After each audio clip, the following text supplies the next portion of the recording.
कल्पना करा अशा काळाची, जेव्हा हिमालयाच्या उंच शिखरांमध्ये ढगांच्या अगदी जवळ एक छोटेसे गाव वसले होते. तिथे राहत होता विठ्ठल नावाचा एक साधा माणूस. त्याच्या हृदयात महादेवाची इतकी गहन भक्ती होती की त्याचे संपूर्ण जीवन फक्त एकाच गोष्टीभोवती फिरत होते, ओम नमः शिवाय. विठ्ठल हा कोणी मोठा श्रीमंत नव्हता, कोणी विद्वान नव्हता, पण त्याच्याकडे असे काहीतरी होते जे पैशाने विकत घेता येत नाही, निष्काम भक्ती. दररोज पहाटे जेव्हा संपूर्ण गाव झोपेत असायचे, तेव्हा विठ्ठल उठून गावच्या टोकाला असलेल्या त्या जुन्या शिवमंदिराकडे जायचा. हे मंदिर इतके जुने होते की कोणालाही माहीत नव्हते ते कधी बांधले गेले.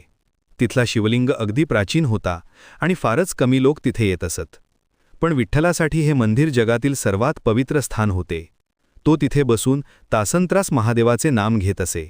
त्याला कधीच काही मागायचे नसे, ना पैसा, ना यश, ना कीर्ती. फक्त एकच प्रार्थना, हे महादेवा, तुझी कृपा राहो माझ्यावर. त्याच्या आवाजात इतकी शुद्धता होती, इतकी निष्ठा होती की जणू काही त्याचे प्रत्येक शब्द थेट महादेवाच्या कानापर्यंत पोहोचत होते. पण एक दिवस गावावर संकट आले. आकाश जणू काही कोपले होते. महिनोमहिने पाऊस पडला नाही. सुरुवातीला लोकांना वाटले की हा फक्त उन्हाळा आहे, पण दिवस जसजसे जात होते तसतशी परिस्थिती गंभीर होत गेली.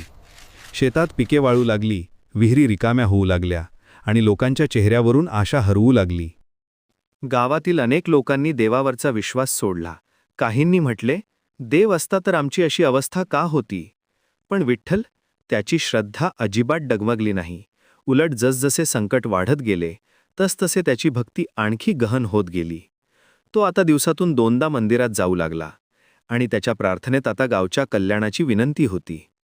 एका रात्री जेव्हा परिस्थिती अगदीच गंभीर झाली होती, विठ्ठल मंदिरात बसून रडत होता. त्याचे डोळे अश्रूंनी भरले होते आणि तो म्हणत होता, हे महादेवा, तू दिनांचा नाथ आहेस, आमच्यावर कृपा कर, आम्ही तुझे भक्त आहोत, आमचे रक्षण कर. त्याचा आवाज कंपत होती, पण त्यात अजूनही अटूट विश्वास होता. त्या रात्री थकव्याने विठ्ठल तिथेच मंदिरात झोपी गेला आणि मग काहीतरी अद्भुत घडले. त्याच्या स्वप्नात एक तेजस्वी आकृती दिसली. महादेव स्वतः त्याच्यासमोर उभे होते. त्यांचे डोळे करुणेने भरले होते. त्यांनी मधुर आवाजात म्हटले, विठ्ठला, तुझी भक्ती निष्काम आहे, तुझ्या श्रद्धेने मी प्रसन्न झालो आहे. उद्या पहाटे मंदिरामागील टेकडीवर जा, तिथे तुझ्यासाठी उत्तर आहे. पहाटे विठ्ठल उठला आणि त्याचे हृदय आनंदाने भरले होते. त्याने लगेच मंदिरामागील टेकडीकडे धाव घेतली. तिथे पोहोचल्यावर त्याने पाहिले की एका खडकाच्या खालून पाण्याचा झरा वाहत होता. हे पाणी इतके स्वच्छ होते, इतके शुद्ध होते की जणू काही स्वर्गातून आले होते. विठ्ठलाच्या आनंदाला पारावार राहिला नाही. त्याने लगेच गावकऱ्यांना बोलवले. जेव्हा लोकांनी हा झरा पाहिला तेव्हा त्यांच्या आनंदाला मर्यादा राहिली नाही. सगळे म्हणू लागले, विठ्ठला, तू आमचा तारणहार आहेस, तुझ्यामुळेच हे चमत्कार घडले. पण विठ्ठलाने नम्रपणे हात जोडले आणि म्हणाला, हे माझे नाही, हे सर्व महादेवांची कृपा आहे. मी फक्त त्यांचा एक छोटासा भक्त आहे. त्या दिवसापासून गावात पुन्हा जीवन परतले.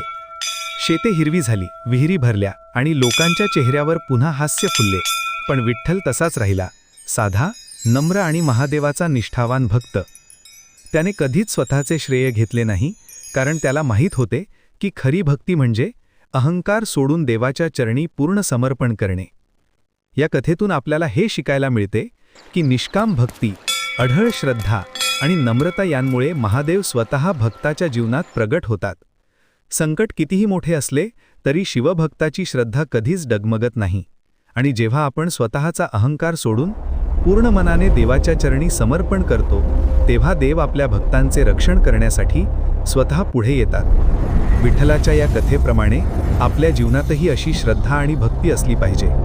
कारण खरा भक्त तो नाही जो फक्त सुखात देवाला आठवतो, तर तो आहे जो दुःखातही देवावरचा विश्वास सोडत नाही. हर हर महादेव.